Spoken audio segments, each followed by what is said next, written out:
Welcome to Surya side TV. अगर हम सब एक जैसे दिखते तो क्या ये बहुत आसान नहीं होता? ऐसा क्यों नहीं? और विभिन्न त्वचा के टोन का मतलब क्या है? शायद हम सब पहले से ही काले थे।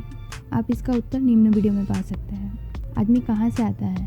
आधुनिक मनुष्य के पूर्वज होमो सेपियंस के सबसे पुराने जीवाश्म लगभग 15,000 साल पुराने यह बंदर से विकसित नहीं हुआ। वर्तमान ज्ञान के अनुसार बंदर और मनुष्य केवल एक ही पूर्वज है।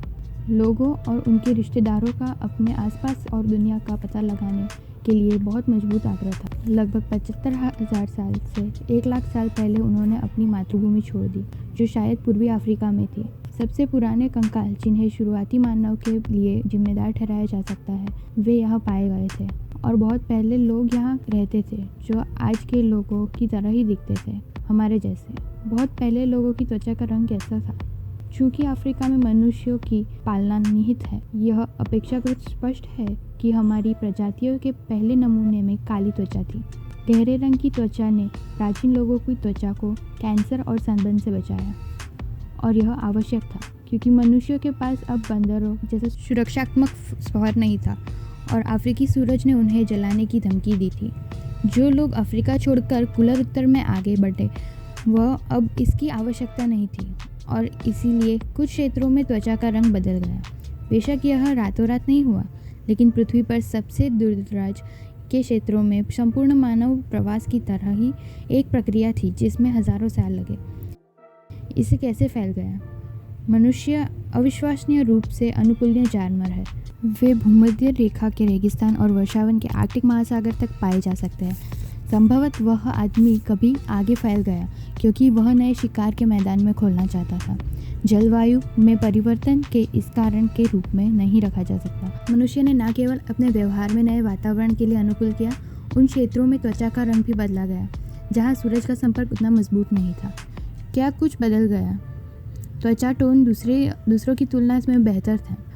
त्वचा के रंग के बारे में कई तरह के क्लिच हैं। खुद में अश्वेत अच्छे होते हैं, एशियाई लोग गणित में अच्छे होते हैं, और कौन यह नहीं जानता कि एक भारतीय को कोई दर्द जानता नहीं है। हालांकि इन सभी जिम्मेदारी गुण निरर्थक है। न तो गोरे लोग विशेष रूप में बुद्धिमान हैं, कुछ खेलों में अफ्रीकाई भी एक फ़ायदा है। एकमात्र अंतर वास्तव में त्वचा के रंग और कुछ त्वचा के टोन की उपस्थिति में कुछ छोटे विवरण है। विभिन्न विशेषताओं को सौंपा गया है, केवल सांस्कृतिक है। कई अफ्रीकी लंबी दूर के धावक है क्योंकि खेल का बहुत लोकप्रिय है। इतने सारे सफ़ेद नोबेल पुरस्कार विजेता है क्योंकि सर्वश्रेष्ठ यूरोपीय और अमेरिकी विश्वविद्यालयों में सदस्य है। त्वचा का रंग में अंतर कहाँ से आता है? भले ही हम सभी एक ही राशि के हैं, इस बात से कोई इनकार नहीं करता कि कुछ क्षेत्रों में लोग दूसरे से अलग हैं। यह मेलेनिन नामक वर्णक के कारण होता है। एक वर्णक एक इन हाउस डाई है। शरीर में मेलेनिन की अनुपात आनुवंशिक है। इसका मतलब है कि आप इसमें जन्म से एक निश्चित मात्रा में लेके जाते हैं। जिन लोगों की त्वचा में बहुत अधिक मेलेनिन होता है वे काले होते हैं। जो लोग इस पदार्थ को कम मात्रा में ले जाते हैं वह सफ़ेद रंग के होते हैं, और बीच में हज़ारों और हज़ारों शेड्स होते हैं। मेलेनिन का कार्य सूर्य की हानि विकिरण से त्वचा की रक्षा करना है। गहरी त्वचा वाले लोग निष्पक्ष त्वचा वाले लोग की तुलना में धूप में रहने के बिना अधिक समय तक धूप में रह सकते हैं। आपकी त्वचा कैंसर के खतरा भी काफ़ी कम है। उसका विकास कैसे हुआ? तो लोग सिर्फ काले क्यों नहीं हैं? आखिरकार गोरी त्वचा का अंधेरी त्वचा पर कोई स्पष्ट लाभ नहीं है। यह सोचा जाता है कि अधिक धूप देने के लिए त्वचा हल्की हो गई थी, जो विटामिन डी के उत्पादन के लिए बहुत महत्वपूर्ण है। लेकिन नवीनतम वैज्ञानिक निरीक्षण बताते हैं कि यह सच नहीं है और यह काली त्वचा के माध्यम से पर्याप्त धूप देता है। कुछ वैज्ञानिक अब मानते थे कि सफ़ेद त्वचा में को बस अधिक आकर्षक दिखाने के लिए था। दूसरों को लगता है कि उसे ठंड से चोट लगने का खतरा नहीं है। किसी भी तरह से प्रकाश त्वचा में प्रकार के समय के साथ यूरोप में प्रबल हुए। क्या मानव दौड़ रहे थे? भले ही कुछ लोग विपरीत का दावा करते हैं, लेकिन कुत्ते की तरह नस्लें मनुष्य में भी मौजूद नहीं है। इसमें कोई संदेह नहीं है कि हम सभी एक प्रजाति के हैं। हमारे पास समान रक्त, समान अंग और समान सभी समस्याओं के बिना पुनः पेश कर सकते हैं। दौड़ का गंभीरता से उपयोग करने के लिए बहुत छोटा है। लोगों के कुछ समूहों के प्रति शत्रुत्व को अभी भी नस्लवाद कहा जाता है। बस कोई बेहतर शब्द नहीं है।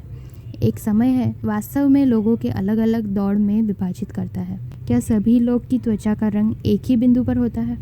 जबकि एक जनसंख्या समूह का जिन पूल अपेक्षाकृत स्थित है, अब यह तेजी से मिश्रित हो रहा है।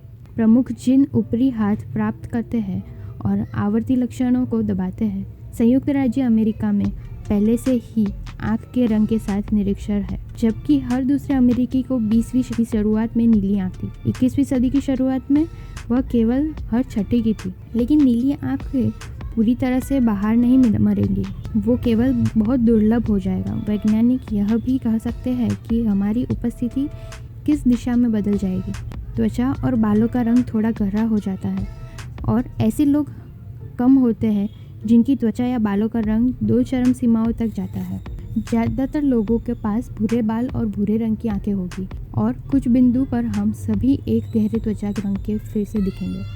आप क्या सोचते हैं? हमें अपनी टिप्पणियों में बताएं।